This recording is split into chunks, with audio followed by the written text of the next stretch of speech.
اللہ की एक बड़ी नेमत जिसको हम अक्सर नज़रअंदाज कर देते हैं वो है अच्छी नींद। ख़ास तौर पर जब हमारा जिस्म कई तरह के कामों और थकान देने वाले तजुर्बात से गुजरता है तो तब एक आरामदेह बिस्तर पर लेटकर आराम करने का अलग ही मज़ा होता है। नींद हमारे जिस्म के लिए इंतहाई ज़रूरी है क्योंकि हमारे जिस्म को आराम की ज़रूरत होती है और हमारे जिस्म में कुछ अमल ऐसे होते हैं जो सिर्फ तब ही काम करते हैं जब हम सो जाते हैं। इसलिए हर इंसान के लिए नींद ज़रूरी है ताकि जब वो सुबह सवेरे उठे तो ताज़ा दम होकर अपने काम में मशगूल होकर अपने काम को बखूबी पूरा कर सकें। लेकिन बदकिस्मती से हम में से अक्सर ऐसे औकात में सोते हैं जिन औकात में हमें सोना नहीं चाहिए, और इन औकात में एक अहम वक्त फजर की नमाज के बाद सोना है।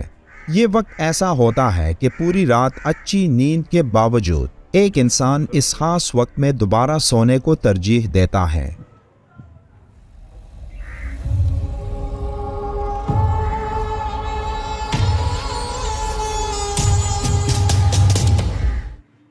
हज़रत अली रज़ी अल्लाह ताला अन्हु की रिवायत है, ज़मीन की सतह पर किए जाने वाले 3 कामों की वजह से ज़मीन अपनी तकलीफ़ का इजहार करती है। नाहक खून बहने से, वो गुस्ल जो ज़िना के इर्तिकाब के बाद किया जाए, और तुलुए आफ़ताब से पहले सोने से। हज़रत मोहम्मद सल्लल्लाहु अलैहि वसल्लम ने फरमाया, फ़जर और इशराक, असर और मगरिब और इशा के दौरान सोने से बाज रहा करो। इस फरमान में बेशुमार तिब्बी हिकमतें पोशीदा हैं। मसलन आज मेडिकल साइंस ने डिस्कवर किया कि कुरह अर्ज़ पर फजर और इशराक के दौरान ऑक्सीजन की मिकदार सबसे ज़्यादा होती है। हम अगर इस वक्त सो जाएं तो हम उस ऑक्सीजन से महरूम हो जाते हैं और यूँ हमारी तबीयत में बोझलपन आ जाता है। हम आहिस्ता आहिस्ता चिड़चिड़े और बेजार हो जाते हैं। असर से मगरिब और मगरिब से इशा के दरमियान भी ऑक्सीजन कम से कम तर होती चली जाती है। हम अगर इस वक्त भी सो जाएं तो हमारा जिस्म ऑक्सीजन की कमी का शिकार हो जाता है और हम 10 मोहलिक बीमारियों में मुब्तला हो जाते हैं। दमा भी इन 10 बीमारियों में शामिल हैं।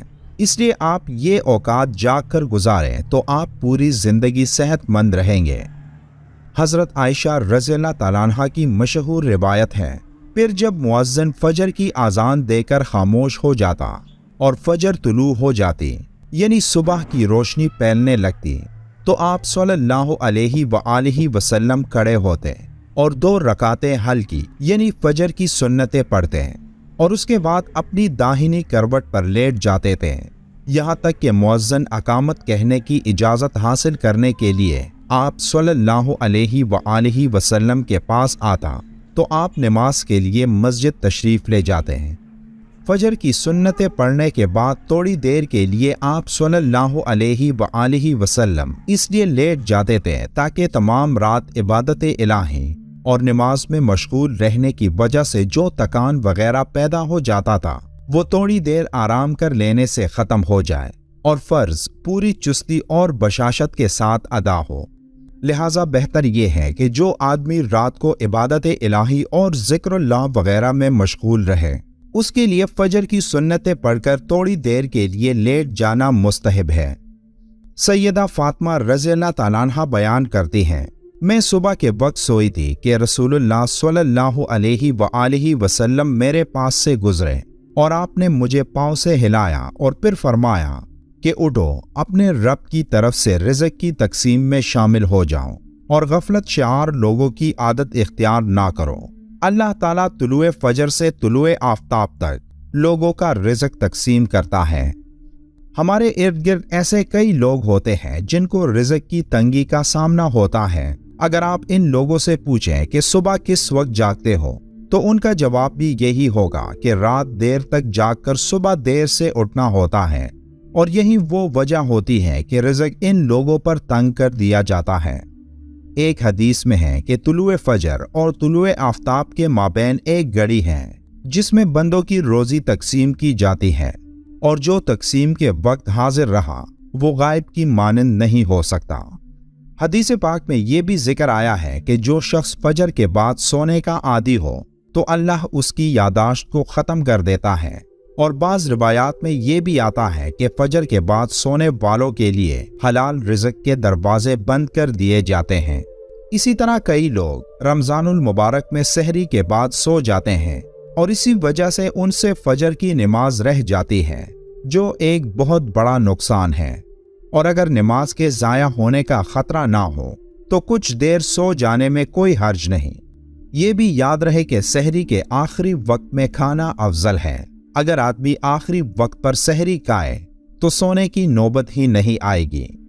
اس کے علاوہ اکثر افراد رمضان میں سونے جاگنے کی روٹین خراب کر لیتے ہیں، جس کی وجہ سے ان کی نیند پوری نہیں ہو پاتی اور وہ سارا دن غنودگی میں رہتے ہیں۔ اگر افطار کے بعد 10 بجے سو جائیں تو سحری کے لیے 2:30 بجے اٹھنے پر بھی نیند پوری ہو سکتی ہے اور پورا دن آرام سے گزرا جا سکتا ہے۔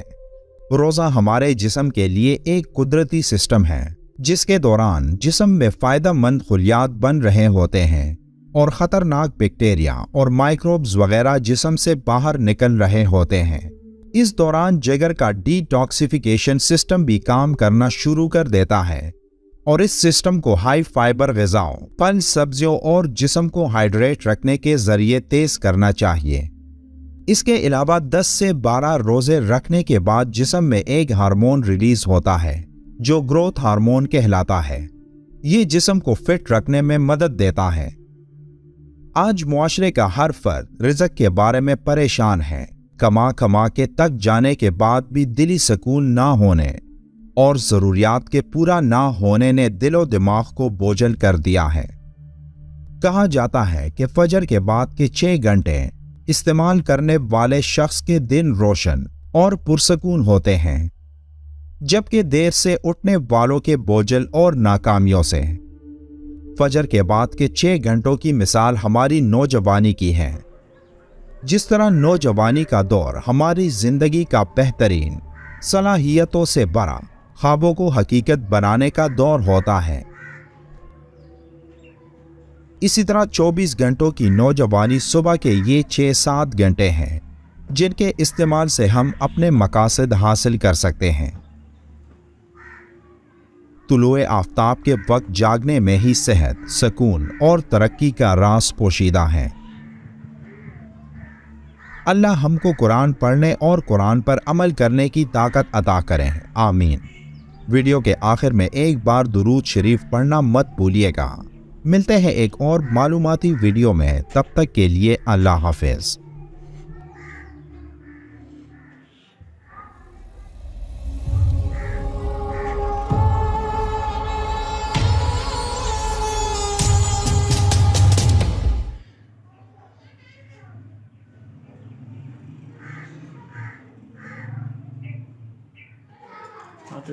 اپنی رائے کا اظہار کمنٹ باکس میں ضرور کریں اور ہمارے چینل کو سبسکرائب اور لائک ضرور کر دیں۔ اللہ حافظ۔